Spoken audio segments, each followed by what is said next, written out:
Domain numbers हैं on security operations के अंदर। आज हम देखेंगे डिज़ास्टर रिकवरी प्रोसेसेस। अब डिज़ास्टर्स किसी भी किस्म के हो सकते हैं, डिपेंड करता है आपका बिज़नेस किस जगह ऑपरेट कर रहा है उसके हिसाब से हर एक एनवायरनमेंट की डिफरेंट चैलेंजेस होते हैं और आपको पता होता है कि कौन कौन सी प्रॉब्लम्स किस एरियाज़ में मोस्ट प्रोबेबली या with the passage of time आती हैं after certain years. For example कुछ जगह हैं जहाँ पे अर्थक्वेक्स या हरिकेन्स या इस तरह की चीज़ें आफ्टर एवरी 50 ईयर्स आती हैं, तो उसके हिसाब से फिर आप लोग प्लानिंग करते हैं। उसके अंदर डिफरेंट टाइप ऑफ डिज़ास्टर्स के अंदर फायर्स हो गए या एक्सप्लोजन्स हो गई, अर्थक्वेक्स हो गए, स्टॉर्म्स हैं, फ्लड्स हैं, हरिकेन्स हैं, टाइफॉन्स, टोर्नेडोज़ या साइक्लोन्स, वॉल्केनिक eruptions हैं, लावा फ्लोज हैं, लैंडस्लाइड्स, एवलांचेस, सुनामी या पेंडेमिक्स।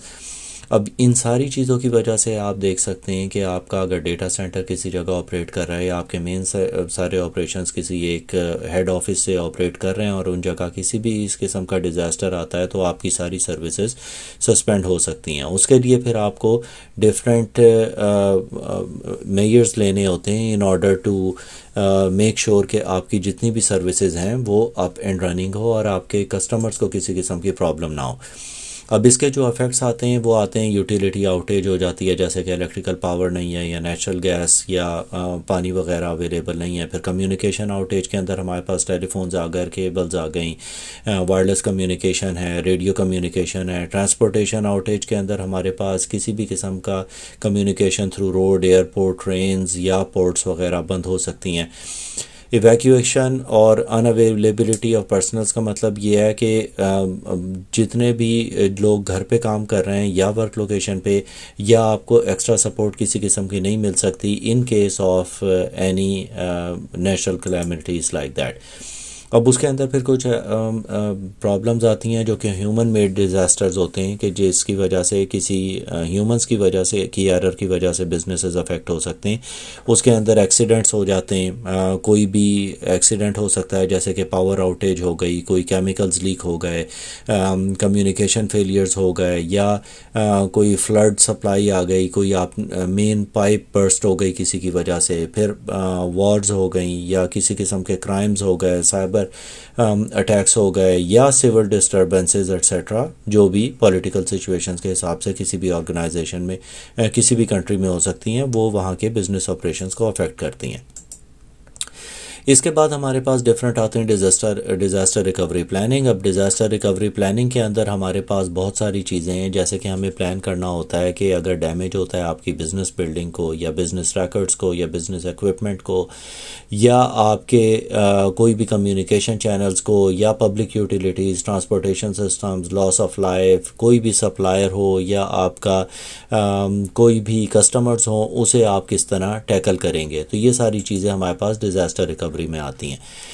इसके बाद हम देखते हैं रिस्पांस। अब रिस्पांस की जब बात आती है तो रिस्पांस का मतलब ये होता है कि आपके पास इमरजेंसी टीम्स प्रिपेयर्ड हैं कि नहीं किसी भी किस्म की इस नेचुरल डिज़ास्टर को टेकअप करने के लिए। उन्हें प्रॉपर उसके लिए ट्रेनिंग दी गई है कि नहीं, कि अगर वाटर बेस्ड कोई डिज़ास्टर है या स्मोक डैमेज है या स्ट्रक्चरल डैमेज है या फ्लडिंग है तो उसके हिसाब से उन्हें प्रॉपर ट्रेनिंग देनी होती है।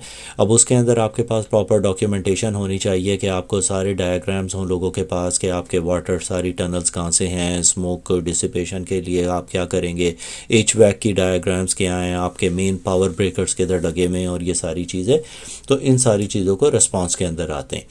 अब जब हम नेक्स्ट स्टेप पे आते हैं तो ये आता है सैल्वेज। सैल्वेज का मतलब होता है कि रीस्टोर करते हैं हम functionality of A damage facility. अब उसके अंदर हम डैमेज असेसमेंट करते हैं कि हम देखते हैं कि कितना नुकसान हुआ है हमारी चीज़ों को। हम बाहर के एक्सपर्ट से उसके लिए ओपिनियन उनकी लेते हैं कि वो आके असेस करें। फिर सैल्वेज एसेट्स है कि हमारे पास जितने भी एसेट्स थे, कंप्यूटर्स थे, इक्विपमेंट था, रिकॉर्ड है, फर्नीचर है, इन्वेंट्री है, वो सारी चीज़ों को अपनी जगह पे रीस्टोर करना। क्लीनिंग ऑफ फैसिलिटी के जो भी उसकी वजह से नुकसान हुआ है, कोई बर्न होने की वजह से या वाटर डैमेज की वजह से, उन सारे को क्लीन करें। प्रोफेशनल सर्विसेज भी अवेलेबल होती हैं उसके लिए। Restoring the facility to operational readiness के सारी चीज़ों को उस तरह रीस्टोर करें जैसे कि वो डिज़ास्टर से पहले था, जिसे हम कहते हैं कि वो रेडी है बिजनेस ऑपरेशंस के लिए कि वहाँ से आप कंटिन्यू कर सकें। रिकवरी के अंदर ये होता है कि हम अपना कोई भी अल्टरनेटिव एक प्लान रखते हैं या साइट रखते हैं जहाँ पे हमारे पास सारी चीज़ें अवेलेबल होती हैं कि अगर हमारी सर्विसेज एक जगह से रुक जाती हैं तो हम दूसरी जगह जाके किस तरह अपने ऑपरेशन शुरू कर सकते हैं। नेक्स्ट हमारे पास आता है फाइनेंशियल रेडीनेस। फाइनेंशियल रेडीनेस के अंदर हमारे पास इंश्योरेंस है। सबसे पहले कि आपकी इंश्योरेंस इतनी पावरफुल होनी चाहिए कि वो सारे जितने भी आपके डैमेज हुआ है इक्विपमेंट वगैरह को या उससे एसोसिएटेड कॉस्ट जो है उसे कवर कर सके। कैश रिजर्व्स इनफ होने चाहिए to purchase the assets in emergency, अगर आपको कुछ भी ज़रूरत पड़ती है, ताकि आप अपने ऑपरेशनल कॉस्ट वगैरह या रनिंग कॉस्ट निकाल सकें। लाइन ऑफ क्रेडिट होता है कि आप कोई भी आपके पास इतना कैश फ्लो होना चाहिए क्रेडिट के ऊपर भी कंपनीज के साथ कि जिसके अंदर आप इमरजेंसी इक्विपमेंट या डिज़ास्टर से फाइट करने का इक्विपमेंट परचेज कर सकेंगे। Pre purchased assets, pre purchase assets के अंदर ये होता है कि आप पहले से बहुत सारा इक्विपमेंट ऐसा परचेज़ करके रख लेते हैं कि आप कभी भी किसी किस्म की इस तरह की सिचुएशन हो तो उसके अंदर आप किस तरह उसे टैकल करेंगे या आप उन चीज़ों को यूज़ करते हुए अपने बिज़नेस को रन करते हैं। अब हम बहुत ज़्यादा इक्विपमेंट इसके अंदर परचेज़ करके नहीं रखते हैं, हम सिर्फ वो आइटम्स परचेज़ करके रखते हैं जिसकी हमें ज़रूरत होती है ताकि हम in case of N emergency वो चीज़ वहाँ से यूज़ कर सकें। अब दूसरा फिर इसके बाद हमारे पास आता है letters of agreement. Letter of agreement ये होता है कि आपके नियर बाय जो होटल्स होते हैं या बिजनेसेस, आप उनके साथ एग्रीमेंट करते हैं कि इन केस ऑफ एमरजेंसी हम उनकी सर्विसेज यूज़ कर सकते हैं, उनकी ट्रांसपोर्टेशन, उनके व्हीकल्स और वो सारी चीज़ें या कंप्यूटर सिस्टम्स, ताकि हम अपने बिजनेस ऑपरेशंस को रन कर सकें। स्टैंड बाय एसेट्स होते हैं कि हम कोई भी अपने एग्जिस्टिंग एसेट्स को यूज़ करते हैं, जैसे अगर आप कोई कंप्यूटर सिस्टम यूज़ कर रहे हैं फॉर सॉफ्टवेयर टेस्टिंग एट्सेट्रा, तो आप उस चीज़ को टेम्परेरीली रोक के आप अपने प्रोडक्शन सिस्टम्स उससे यूज़ करते हुए रन कर सकते हैं। फिर हमारे पास आता है पर्सनल है कोई भी मैन पावर सप्लाई जो कि आपके ऑर्गेनाइजेशन के अंदर है, कोई भी जो ह्यूमन मैन पावर है उसके अंदर हमारे पास उनके लिए प्रॉपर इवैक्यूएशन प्लान होने चाहिए कि इन केस ऑफ फायर या इमरजेंसी फ्लडिंग एट्सेट्रा हमने कौन से असेंबली पॉइंट्स हैं, हमने कहाँ पे जमा होना है। फर्स्ट एड के अंदर हम CPR के अपना नॉर्मल अपनी किट और अपने स्टाफ को उसके लिए प्रिपेयर करते हैं। इमरजेंसी सप्लाईज़ के अंदर हमारे पास वाटर, फूड, ब्लैंकेट्स एट्सेट्रा इस तरह की चीज़ें होनी चाहिए जो कि इमरजेंसी सिचुएशन में हमें हेल्प करती हैं। कम्युनिकेशन के अंदर ये है कि अगर आपका कम्युनिकेशन सिस्टम कम्प्लीटली डाउन हो जाता है, वॉइस सिस्टम वगैरह, टेलीफोनिक, वायरलेस सब कुछ बंद है, तो आप कौन से आपके कम्युनिकेशन तरीके हैं कि आप अपने एम्प्लॉयज़ को कॉन्टैक्ट कर सकें और उन्हें अपडेट कर सकें अबाउट द इमरजेंसी सिचुएशन और कैसे उन्हें रेस्क्यू किया जा सकता है, वो सारी चीज़ें।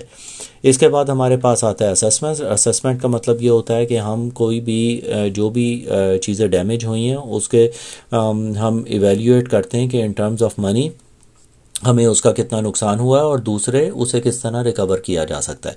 अब जैसे अगर फ्लड्स हैं या फायर्स हैं या अर्थक्वेक्स हैं तो हम प्रोफेशनल सर्विसेज को यूज़ करते हैं कि वो इंस्पेक्टर्स आते हैं, वो हमें इंस्पेक्ट करके बताते हैं कि ये बिल्डिंग्स या ये जो इक्विपमेंट है ये दोबारा यूज़ करने के काबिल भी है या हमें उसके लिए कोई एक नई फैसिलिटी देखनी पड़ेगी।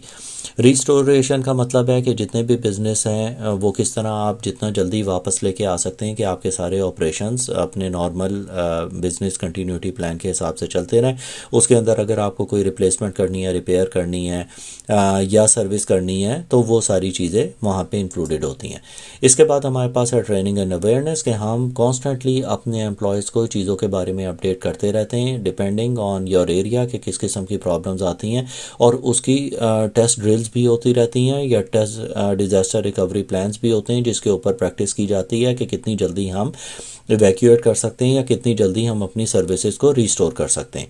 लास्ट में हमारे पास आता है लेसन लर्न। इसका मतलब ये होता है कि हम एक प्लान बनाते हैं कि अगर कोई भी किसी किस्म के इस तरह का डिज़ास्टर हुआ है तो हम उसके अंदर सारे की पॉइंट्स नोट करते हैं कि ताकि हम नेक्स्ट टाइम अगर कोई इस किस्म की सिचुएशन हो तो हम उसे ईज़िली टैकल कर सकें।